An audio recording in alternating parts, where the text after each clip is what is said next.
So, welcome back. Here we are today with our guest, Shelley, who is a fundraising guru and expert. I know that you prefer the term freelance fundraiser, but I think you're more than that. I think you're an expert in the industry. You've led charities, you've fundraised for charities, you've worked with philanthropy, you've engaged with so many different people across the different walks of life in the third sector that pigeonholing you into one thing is completely.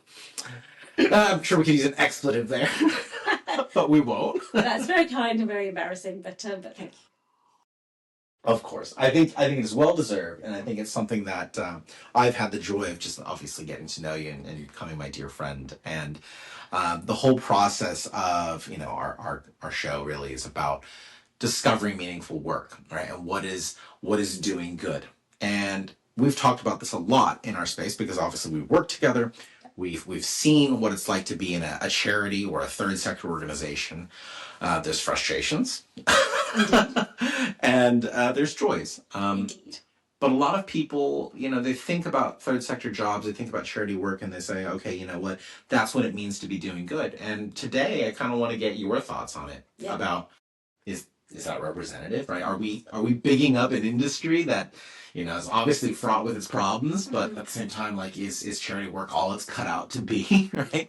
So, I mean, there's a lot to go into, but let's just start with you. Tell us about you. Like, how did you get to the third sector? Well, I think before we do that, I think as a caveat to everything that we're probably going to say in the as we talk about this subject.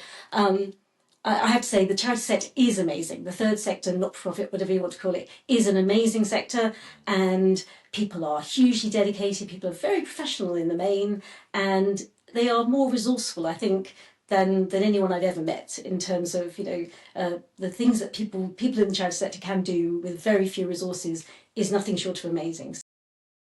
Having said that, I think we probably are going to get into some reasons why the charity sector is certainly not the only conduit for doing good, and it shouldn't be. And I think that's something that we've talked about a lot, and I think is actually very fundamental to this whole idea of how do people do good, and how do we do good in the 21st century? Should it change? Of course it should change. The world is changing. So in terms of me, I suppose I always have, I've born a long time ago, and I come from a family that kind of takes doing good seriously. I think so. My mum, shoved a can of, collecting can in my hand at a very young age, and I had to go door to door for the RSPCA, that kind of thing. Probably not something parents would do these days. And my dad, I think, takes doing good very seriously. He's very passionate about social justice, that sort of thing. So I think inevitably I saw my future in the charity sector, and that's kind of how it's worked out. And I've no regrets, but I think the time has come to, I think all the way through, actually, I've had very good and interesting opportunities for kind of thinking about what the charity sector is for, what it isn't for, what it shouldn't be for, and kind of maybe have to think about where it's going. Yeah, let's dig into that, because I think this whole idea of, like, what is the charity sector for, right? We've talked about this, and again, of course, there are ways that we can say charity has gone back for millennia, right? That it comes with its roots in religion, right? But I guess in the Western world, outside of the religious institutions, the vehicle of charity has been this idea that wealthy people provide, the resources to an organization. The organization goes out and affects change. And there's been a lot of criticism of that model, saying that, okay, who are you to describe how help should be delivered, right? And actually, is that help effective, right? Because we see lots of examples where charities come in and they create new infrastructure in places that then just falls to ruin after the charity leaves, because it's not self-sustaining. It's like this perpetual handout model, right? And fair play to those who comment, oh, the charity has its flaws because you're just propping up something, but you're not actually solving the problem. But obviously, it does positively affect lives. Like, there are people who rely on charities to overcome hardship and great issues like health and financial security and food. And so there's no criticism there of that, right? There's a two-sided to every coin. But I guess how have you felt charity has maybe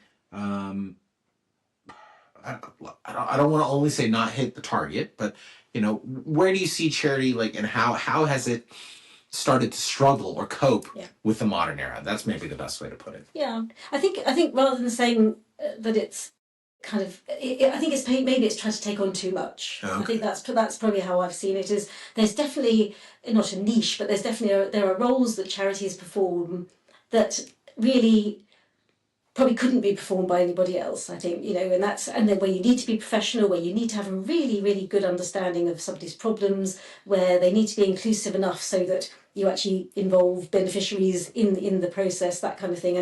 And so I think, say for example you're running a local bus service for community buses, that sort of thing. If you gave that job to a company, and we've seen this happen.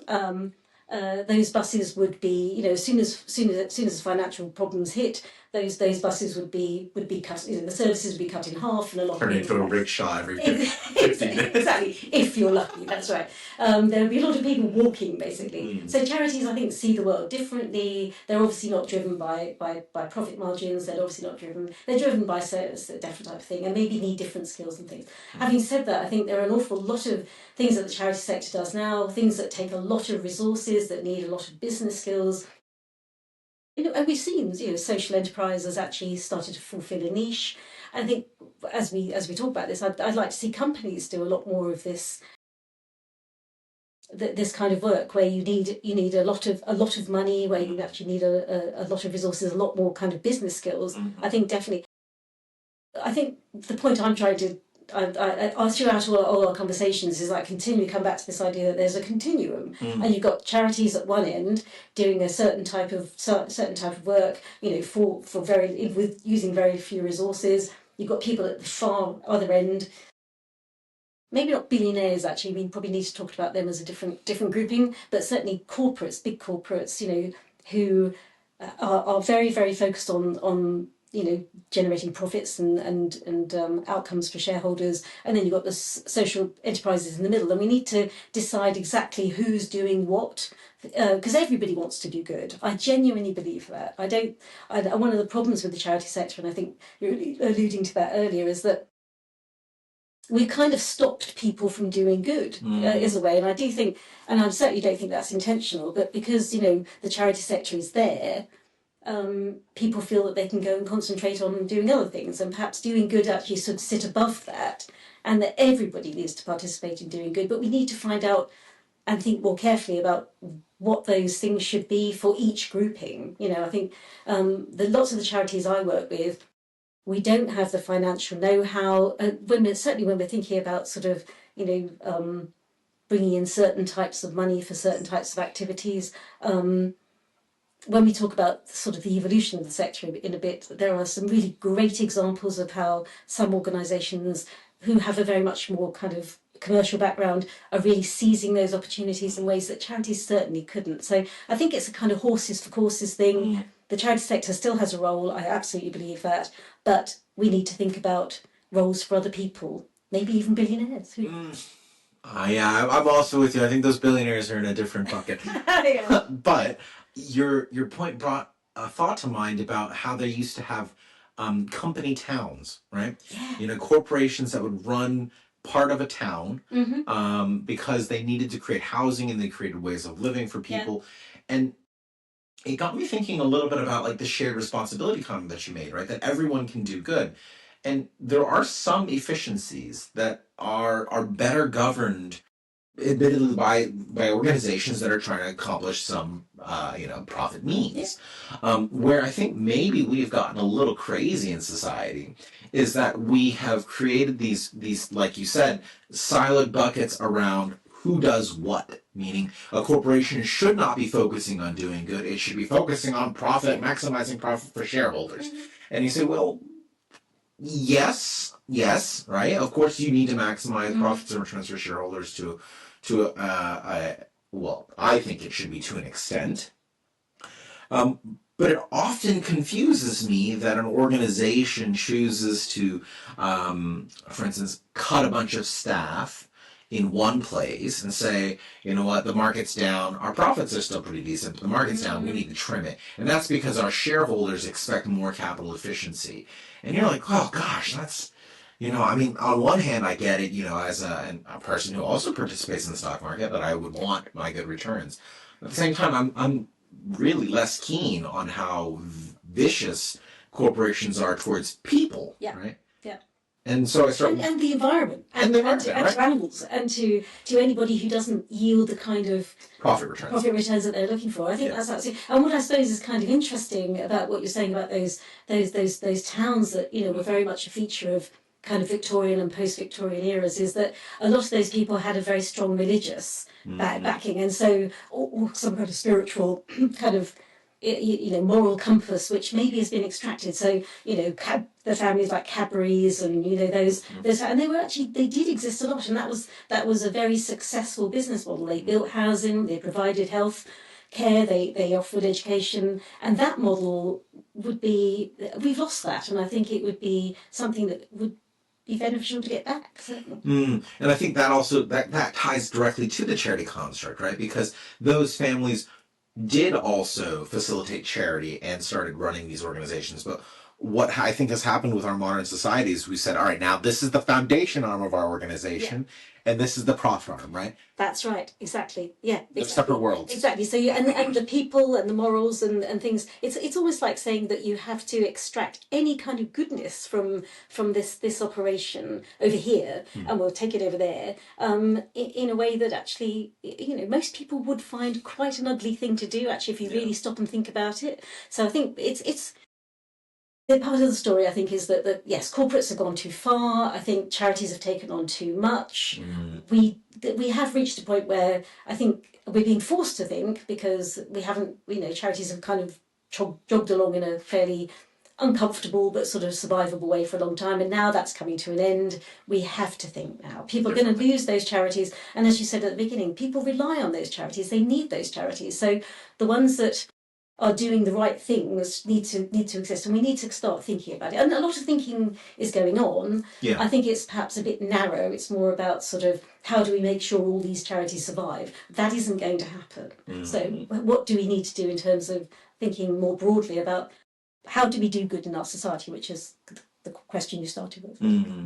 And this is an interesting part, because I feel like if I were to end all the episodes with like a direction of travel, my hope would be that people can recognize that there are gray areas between these types of organizations. And I think one thing to highlight that would be particularly useful for people who are listening or watching is this idea that when we think about the charity sector, we assume that there's kind of two types of people that go in, right? We have the person who's like I do third sector and that's it, right? And people who often think, oh, they probably couldn't hack it in the private world, right? Or it's a person who's made shed loads of money and then comes into the private sector like, I'm here to solve your problems, right? And they usually end up on the board or something, right? Yeah, quite often, yeah. And so it's an interesting one, because we expect people from the private sector to come in and sit on boards and then have some relevant expertise that informs the operation of a third sector organization, right? And that in itself is a bit of a dichotomy, right? Like, why suddenly do we have this expectation that private sector individuals suddenly know how to better run a different type of priority organization? Yeah. First conundrum, right? Then there's the second conundrum of when I try to join the third sector, they're like, you've never worked in charity, you should never be here. It's like, yeah. Well, when do I come in then? Yeah, exactly. Where do I fit? I think this is absolutely true. I mean, there's been a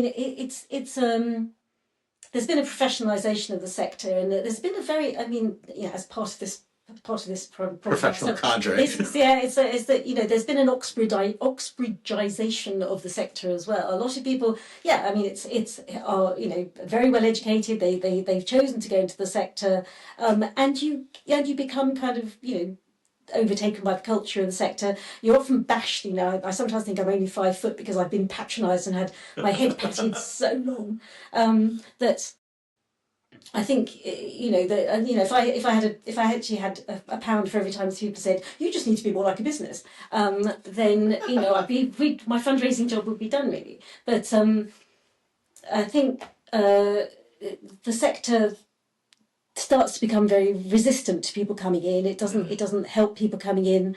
It tends to feel a bit sort of. I think there's an asymmetry of power, so people feel that they don't want to be talked down to anymore. Of course. So there's that, and equally, I think, but we absolutely do need those skills, and I think one of the things I know I've bored everyone with a lot is that when companies come to you and they say we want to paint your fence, it's like, no, we don't want you to paint our fences anymore. We want your finance people, we want your HR people, we want your corporate skills, your commercial sense, all that kind of thing. So I think there are barriers there, but it's not. There is definitely a need. There is a need for people to participate in the sector, or maybe do their own thing, But whatever it is, we've got to have a shift in that resistance from the people already in the sector, and the sort of slightly high-handed sometimes approach from people who come from outside the sector, who sometimes don't. Who do have a lot to give, but we need to craft a space for people. I think there is a problem. I think getting people to understand that the nuances between these two spaces doesn't mean that there is not relevance, right, to their knowledge and experiences. Somebody once said to me, it's like the difference between doctors and vets. A lot of those skills that you can bring as a doctor to a veterinary situation would be incredibly valuable. Some of them might kill the patient. So you just need to have a bit more kind of thinking about what you need to bring, and that's about dialogue. It's certainly, there's a huge opportunity which we are definitely wasting.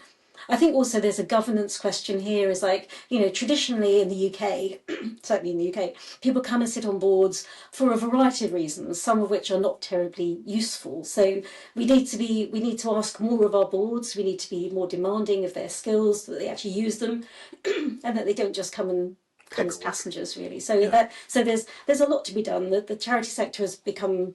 And also, we're desperate for trustees, absolutely desperate for trustees. So sometimes people will ask, will not ask as much as they could do. I think in America, they have a much better relationship with their trustees. It's more of a give and take. So, there's lots to be done on that. Have a big conversation on that one.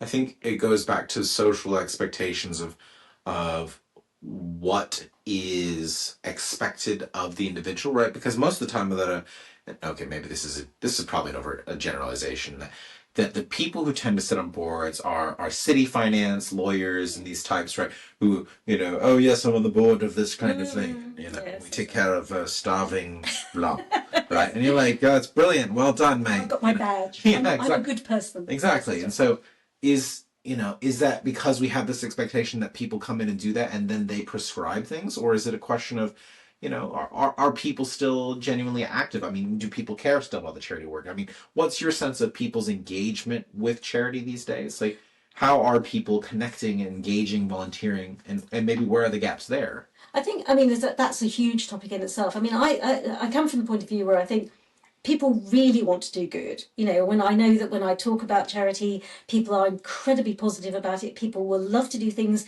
if you give them an opportunity to do things that they can do, and they rather than just chucking more money into the pot. Really, I think. But I think equally there's an overwhelm. There's a massive dissonance between what the public think charities should do, or they have a very much a Victorian idea about what charities do. Sorry. Alvin's nibbling my toes. And for those watching, Alvin is not a person, it is a cat. Yes. No. Should we just take a break while I dispose of Alvin? No, it's okay. We can keep going. I think maybe what's entertaining him is the pigeon on my side. Well, I don't know. I think it's because he likes that sofa, and he could be trying to kind of get on there. Well, let's see how it goes. Let's see how it goes. Okay. Are you okay with that? Yeah, totally. I just don't want you to be injured. Okay. All right. Maybe. So maybe we will. Alvin has just jumped take a quick break and attacked my leg. Okay. I'm so sorry about that. Yes. Oh my God! And now he's just. So after a brief interlude by our cat boss of the day, he determined that my leg was a pigeon. And he jumped for the dinner time meal. Yes, I do have to apologise for my cat. I'm having an apology party later on in the year for him. So. Alvin, the king of the street. Bless him. All good. So we were in the middle of just discussing, what are people's expectations of how they engage with the charity sector as what they can contribute, how they can engage, what is the relationship with organizations like that. Are they engaging with it as volunteers, and why are they doing, or why are they not doing it? These kind of things. I think as the baseline is that people are still in this country, and I think elsewhere as well, very, very committed to the charity sector. They like charity. They're interested in what charities do generally. They have specific charities that they really love and they really support. One of the big problems, I think, is, and I think this is a historical thing, because charities have changed a huge amount in the past decades, really, and I think there's a massive dissonance between the way what charities expect what people expect charities to be, in terms of they think they're all run by volunteers, they think that they don't take salaries, they think that they have no overheads. There's a lot of simplification of the kind of charity people in their mind, where in fact it's an incredibly diverse and complex sector, and has changed a lot over the years. So there's that, which I think does create some tensions for people, which often get sort of a bit sort of spiced up by the Daily Mail or whatever. So there is a CEO boss on six figures, charity boss. Exactly. And you're like, it's sorry. Outrage. It's like, even if that charity, is running, has like teams of like 2,000 people all around the world, people still get very upset that the CEO should be taking a salary that's committed, even though there are a lot of discussions about that. That's something that upsets people. And having said that, local charities then often benefit from that. I work with a charity called Cambridge Aid, which helps some of the poorest people in the city, and we are entirely voluntary run. People love that. That's great. They love that. There's no overheads. Every bit of money you give goes straight to the person who needs it. On the other hand, that charity, wonderful though it is, has been doing exactly the same thing for 150 years. And we can't move, we can't change, because we don't have any resources to invest in doing otherwise. So when that charity started, people would give them, a poor person would be given a piece of bread and a piece of coal. And essentially, they're still doing the same thing now. And that is not where we should be. That's not where the charity sector should be. So charities have to change. We have to evolve. But I think that conversation, the public has not participated in that conversation, and that's creating problems. But having said that, people love being part of a charity. We need to find room for them to participate, and we need to let go as well. I think sometimes, I've seen it in my own street, and I think COVID was a really interesting lesson about how communities can do a huge amount. And they don't need structures actually to do that. They can do that because they're the people on the ground, and they can actually see what the problems are and they can solve them. And that's marvellous. And I think there are lots of different. It's not just about joining your fund run every year. It's actually about dealing with the problems in your own local area where you are, and maybe charities can help or advise necessarily, but actually. So I think there's just lots of ways in which people can participate, and that's something. When we talk about the evolution of the sector, is something that I think we need to focus on. I really like that, because I feel like it shifts the narrative from being it's the charity's problem to it's our problem, right? And I think this has probably been the curse of corporatization and probably just all the different organizations in our society, that when we start accepting that, what if I've got a mental health problem, they need to call the Samaritans, right? And great, good for the Samaritans, and I'm very happy that they're there to support people.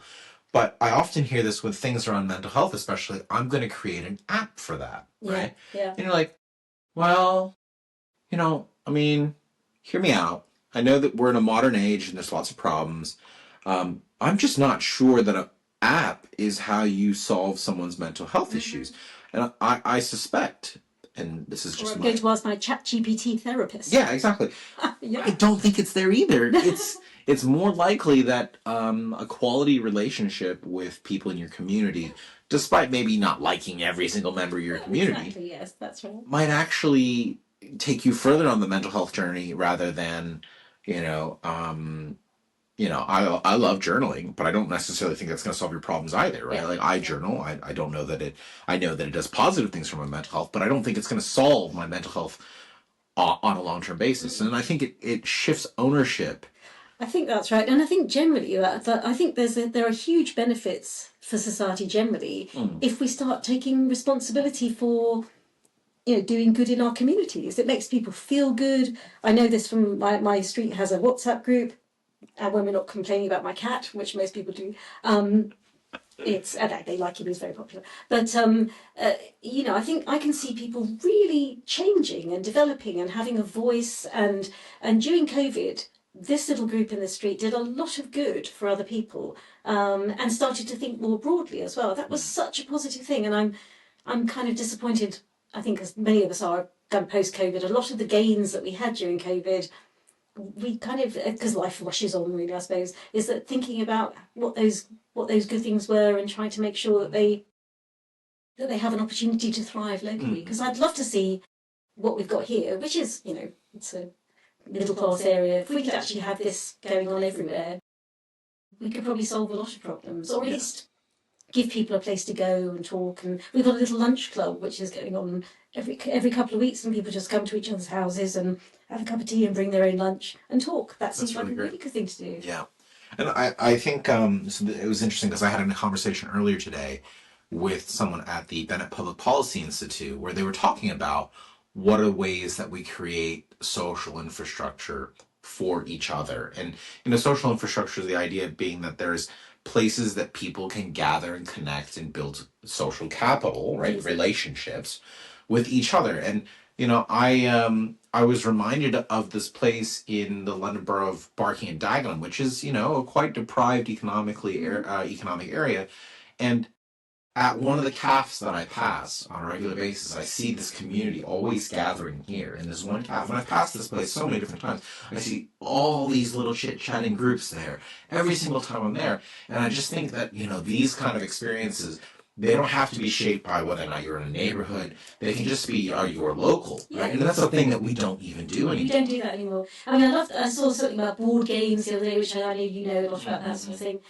People come around, people get together around a topic, and it's helpful, I think. So, yeah. I mean, we haven't actually, interesting what you're saying about the Bennett group, because we haven't really talked about academia's role in this as well, because again, there's been a big push in the last few years to actually make sure that academic research is relevant. And I think, and one of the things that we've got a few academic units who actively reach out to frontline charities to actually, for data and for opinions and for lived experience, that kind of thing. Yeah. And so I think, talking about this, how we all need to be involved, universities need to be involved as well, taking a responsibility for their communities and also for kind of making sure that these issues are kind of explored properly. I guess what I'm really worried about when it comes to academia and like government, right? There's always this push to kind of like really strictly define something and say it has to be this way, right? And if you think back, 500 years, there was no academic literature behind what community was and how government should be involved in it. And so I worry about what state do we get to where we have to, when someone has to write a paper and say, this is what community is like. Yeah. And you're like, I take. Do we not know what community is? I take your point. I think it's a good point, but I think also, if again it comes down to sort of that. I think it comes down to respect as well, isn't it? If a local charity is saying the world is incredibly messy, you cannot categorize things. You can't really, some of your academic frameworks do not actually really help. In describing or sort of solving these problems, but it's still sometimes useful to have people at least who have the time, I suppose, to step back and think about things in a way that Cambridge Aid can't. It's been doing the same thing for 150 years, partly because the pressure is so desperate these are emergency situations, but you need somebody to help you and say, are you really doing this right? Would you like, maybe even just asking the questions, perhaps. Yeah. Yeah. That's a very tricky one.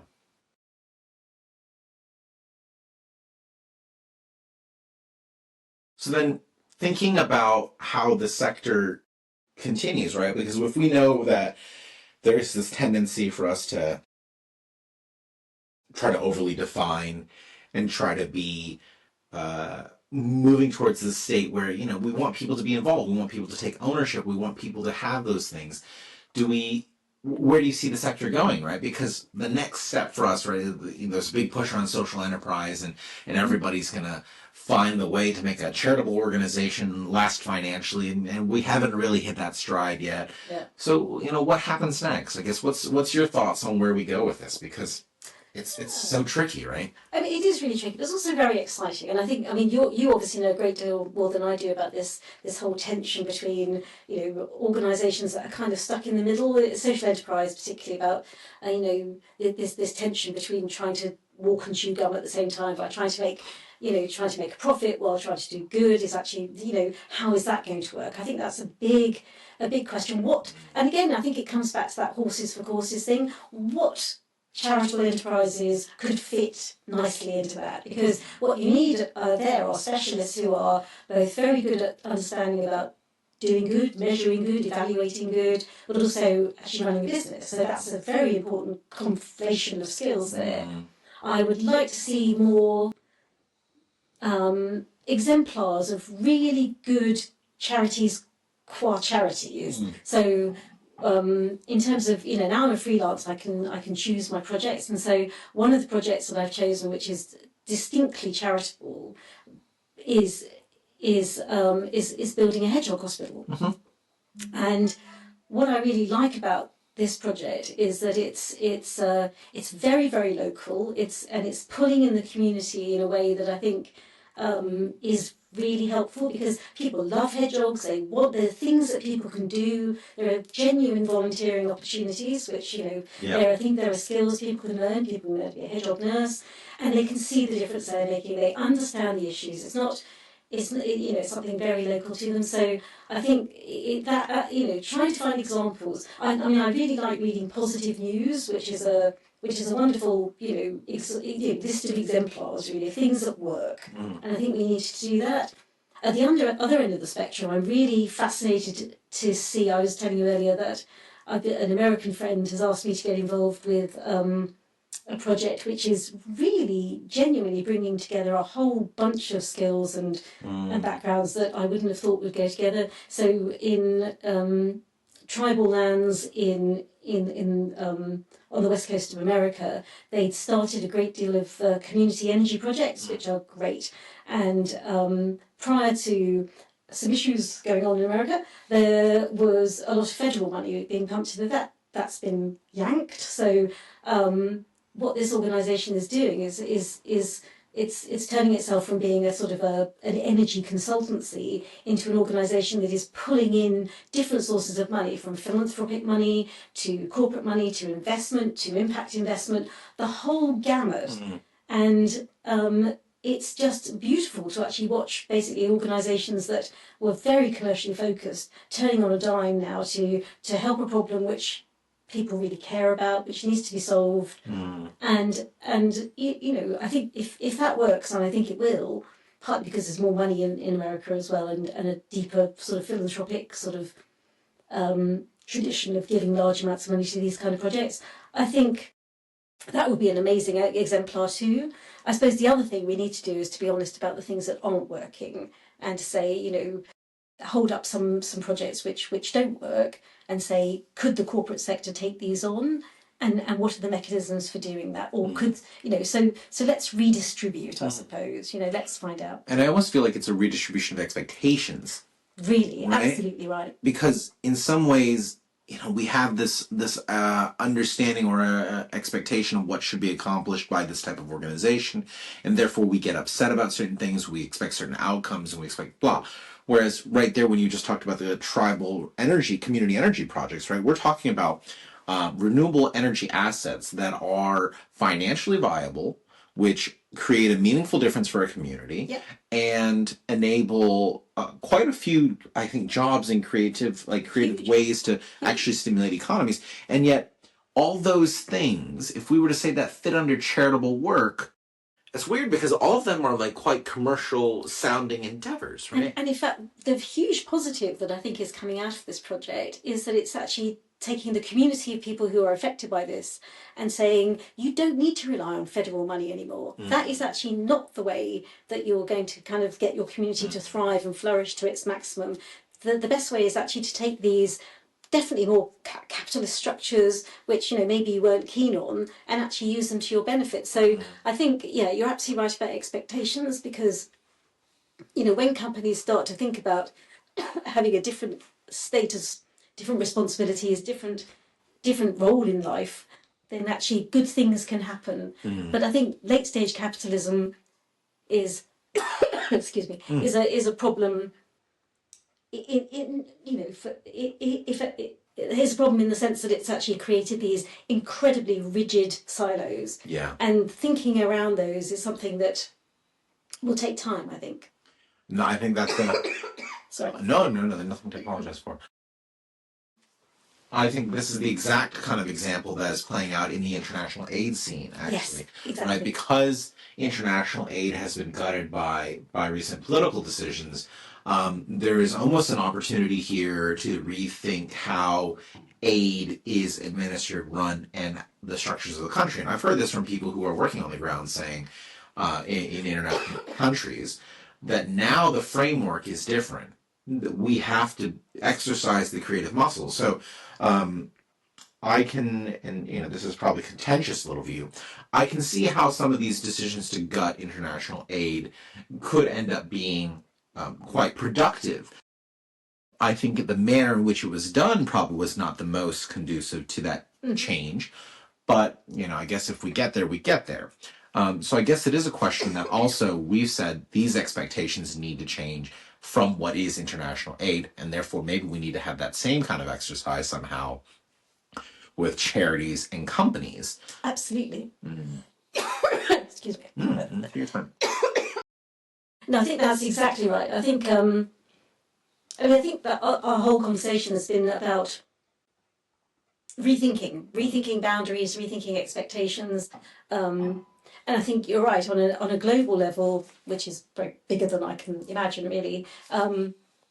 We've all settled into roles and had a lot of expectations surrounding those that are actually not appropriate. And the time has come to really to start rethinking some of those roles. And the time is right. And and perhaps, as you say, contentious though it may sound, this awful maelstrom that we're in at the moment is going to yield a lot of bad things, but maybe some good stuff as well. And we need to seize that moment and think about that. Sorry, I'm just going. No, take your time. Take your time. You can tell. This is what you can get. Easily edited. Easily edited. Take your time. Take your time. Don't worry, happened there. Cat hair on. Okay. Right, ready for my close-up. I think the process of figuring out how we shift those expectations is the burden, right? Yes. And that is quite a challenging one, right? I admit I don't have the answer to that, but I think one thing that I can ask of those who watch and listen is, in what ways is your organization limiting itself, right? And because we all work in an organization of some form, right? Whether that's a community group, a charity, or a church, or just a classic megacorp, Yes, right? yes. There's an expectation that we have in there, and so I wonder if there are ways that we can challenge the status quo of those expectations and say it doesn't have to be this way, because I think that's what happens with something as simple as like climate change, right? Like, whether you choose to believe in it or not, that's fine.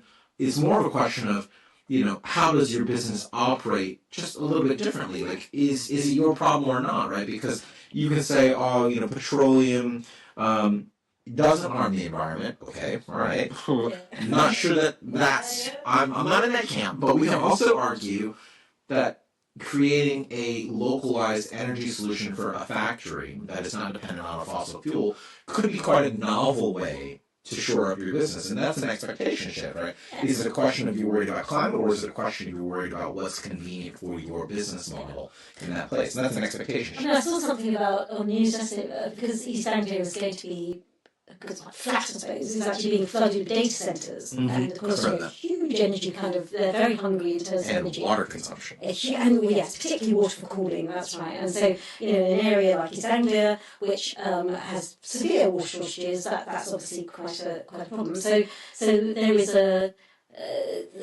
guy on television last night sort of flipped the script a bit by saying, we are actively seeking, sustainable energy solutions that are actually being on site, that we're going to develop, and there's still some questions around that. But at least he's thinking in a way rather than going, well, we're making money, we don't care, which has often been the answer. And I think, this is where we need to go. I think what I would certainly say, if anyone is working for a corporate and thinking, okay, how do we engage at the moment with doing good? Okay, we have volunteers who go out and do a few things every year. It's like, what could you do that's different? What could you do that's actually making use of what your organisation does in a way that actually really does good? Do you need to go and do something with a local charity? Could you do something on your own? Could you actually do something that's bigger and better and year on year actually affecting more people? That seems to be, it's going to take a while for people to break out of old ways of thinking, but I do feel there's a lot of ossified thinking here. We're going to run a marathon, we're going to paint a fence, and charities exactly the same. What's our ossified thinking? It's these corporate relationships with, we want them to give us money, but they never give us money.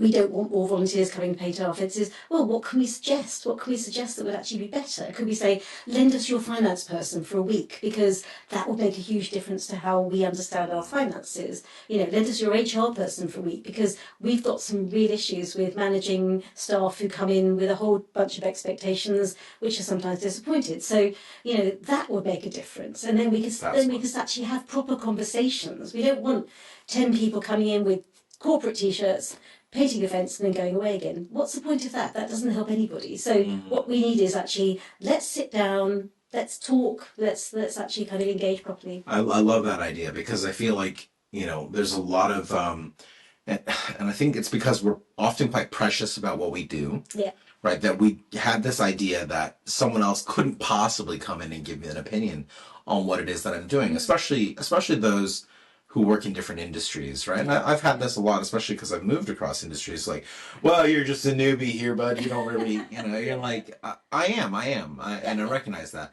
But you have so much to give as a newbie, because you see things differently, because that whole kind of fresh pair of eyes thing is actually true, and the charity sector really needs that. We need people to say, so why have you already done it like this? Why are you taking like 4 months to do your accounts when really you could use this? And there's and usually it comes out, oh, we can't afford it. It's like, well, actually my company could pay for that, and that would be less than 1/10 of our biscuit budget for the year or something.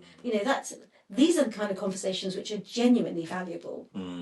I think it's just because we have gotten into this belief that our specialisms are what define us. Yeah. Therefore, we cannot reach across the aisle to do something different with someone and try to be creative about it. Because I can really see how it could be useful.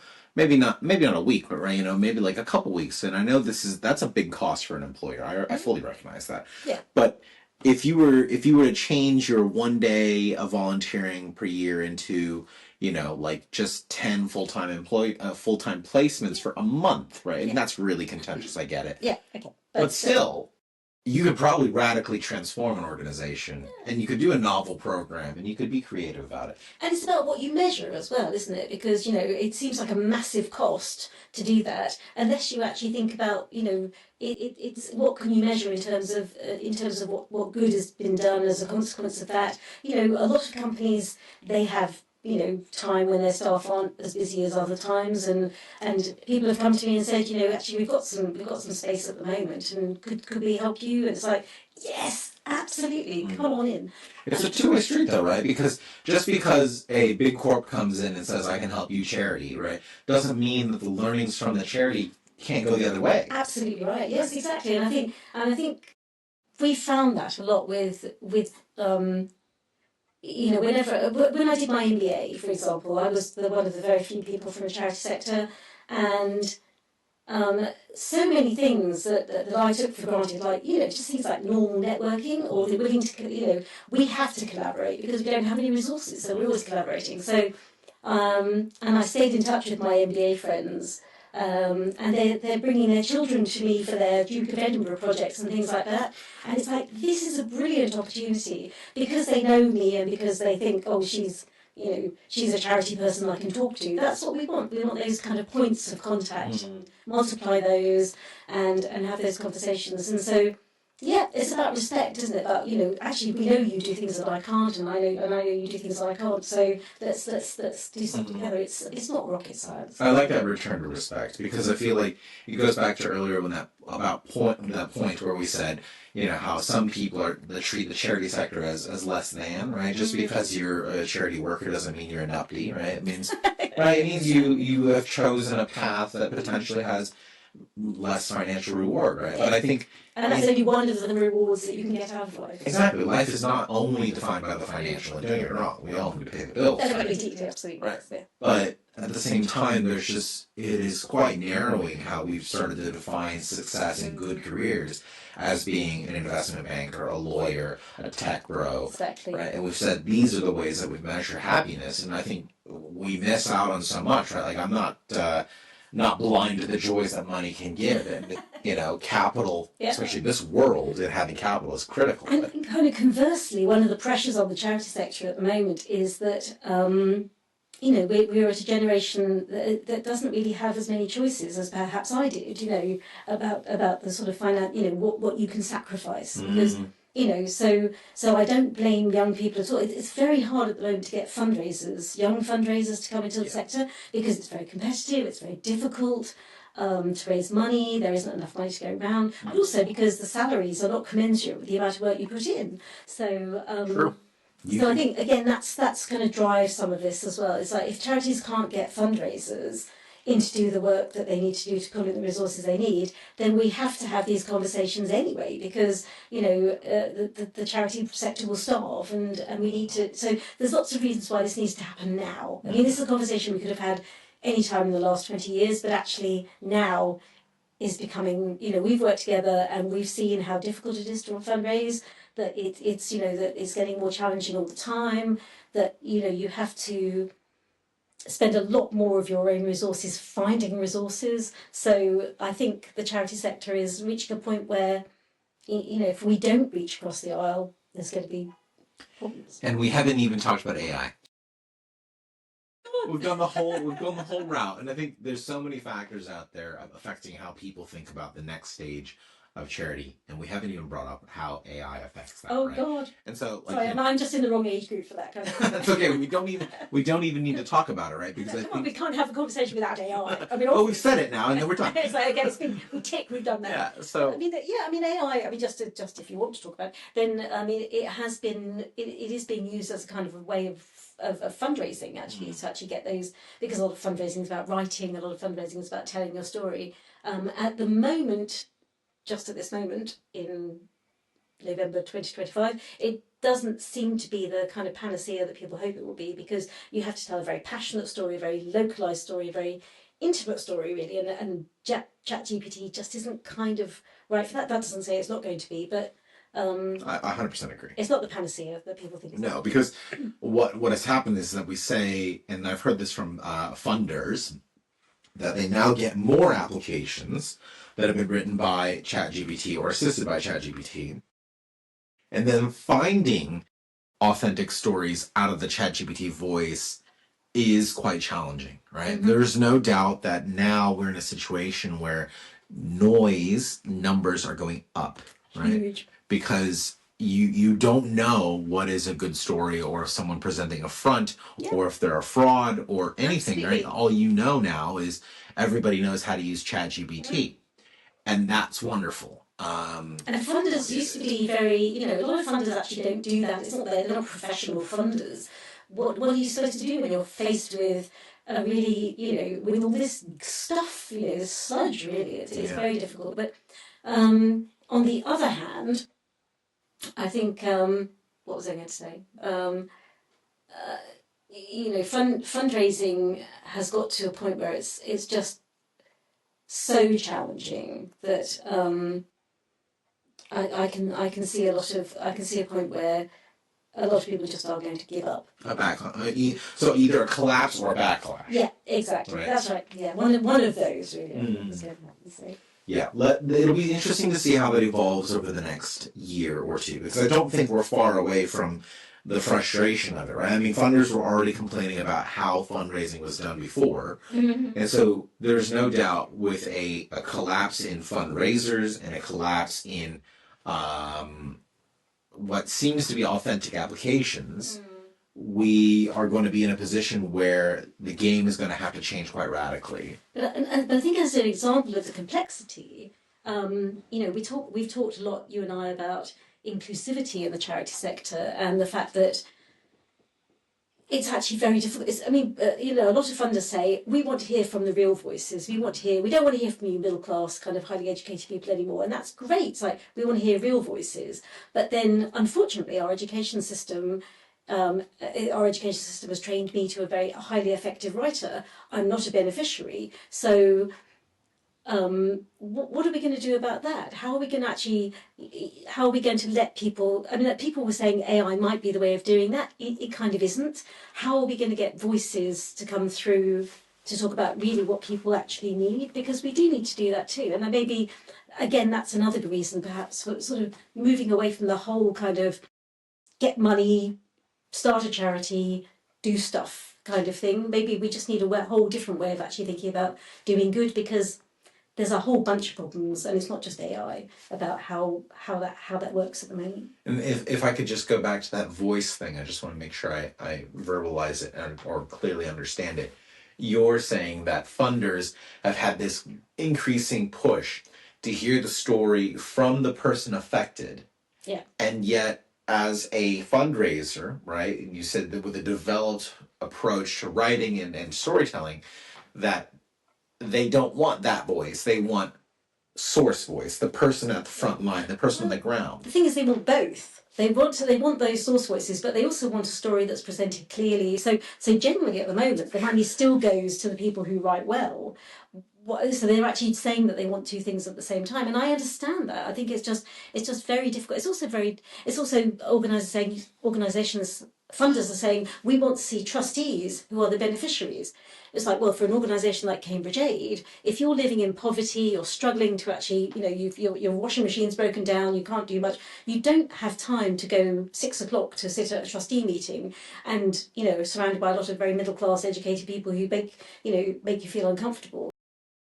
We just don't have we have the will, we have the wish, but we don't have the structures and the mechanisms for actually really making the sector as inclusive as it needs to be at the moment. And I absolutely understand everybody wants it, but when you try and do it, it's actually quite a struggle. So it feels very, how long is a piece of string? Yeah, it's really, like we were saying, so many grey areas, so much complexity. It's incredible. Doing good is messy. I think we were saying earlier, I want to get to the end of my career, which I think is hopefully coming up soon. Retirement beckons.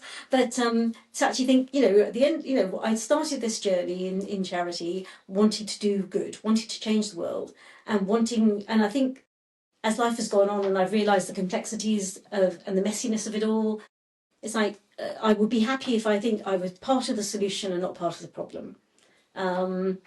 And yeah, and that's enough. That's enough. And that's enough. I certainly don't want to be part of the problem, but I certainly want to think that other people, the sector. One thing I would like to do is like to see the sector shift in a way that actually means that in future people can do more good, and everybody can do good. That's what I would hope for it. Well, I think this is the theme that comes out for me after all these conversations with people, is that everyone can do good if they're conscious about it, because there is a clear imperative in my mind that we can do so much to make the world a better place no matter the job. And I think that people really forget that and expect it all to come from one place, right? It's about shifting these expectations, Absolutely. getting people to see that, you doing your life and taking care of your family and doing it well and Absolutely. is a blessing. That's all we Exactly. need, right? We don't Exactly. need you to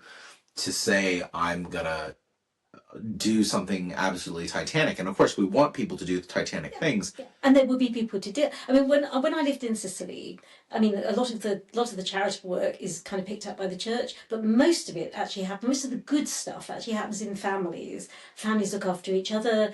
Being good, living a good life is about feeding people really well. Making sure that they feel welcomed, having lots of so how we define doing good needs to be much much broader, and we need to actually also recognise that as well. Yeah. Looking after your cat, looking after your family, looking after your friends.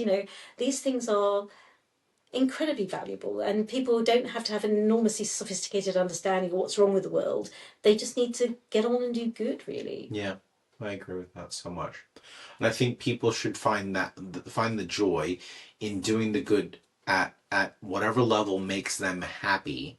And then once you feel like you've got control over that domain, that you are happy with what difference you make there, then you can look towards the question of Do more. what else is more, Yeah, right? it's Like, definitely a ladder. yeah. I think. Yeah, no, I absolutely agree. I think it's a, it's we've just got to break out of some of these molds, really. And I think the will is there, the people are there, that people want to do good. They feel good about doing good as well. It's not just something you've got to better do good this morning. It's not like getting up early and going for a run. It gives you a huge amount of pleasure to do Yeah. good. We just need to give people the wherewithal to do it, really, and find their own way of doing it. I think. But I would like to see. Yeah, I mean, one day we'll have to have a conversation about the billionaire class, because they are a big elephant in the room. But everybody else, I think, can perhaps contribute in ways that I think are good. Mm. I agree. Amen to that. So then the questions that we need to look forward to, right? We need to think about, what does the billionaire class do to do good, right? Yeah, That expectation, yeah. that's something that needs doing. I think that's more in your wheelhouse. Oh, well, let's pray that there are interesting conversations to be had. And then there's the notion that we shift expectations, right? Shift our expectations of the charity sector, shift our expectations for ourselves. Yeah. And then also to start reflecting on, what does the future of the charity sector look like? That hinges on those expectations, Yeah. right? That hinges on what we expect out of it, what we hope to make meaningful careers in that industry to be, right? And it is an industry, really. Let's not. Yeah, right? yeah, oh, for sure, absolutely. Yeah. Those are the things that you've left me with today, and I think that actually, that's perfect. I really appreciate all your time, Shelley. It's been lovely. Thank you. It's always a joy to talk to you, and I do apologise that my cat attacked your socks. No, that's all right. That was a good part of the fun. Yes, that's right. It's always the danger of doing these things in this sort of relaxed setting, as well, that somebody's cat will come and attack you. But it's been a joy. Thank you very much, Andrew. My pleasure. Thank you. Okay.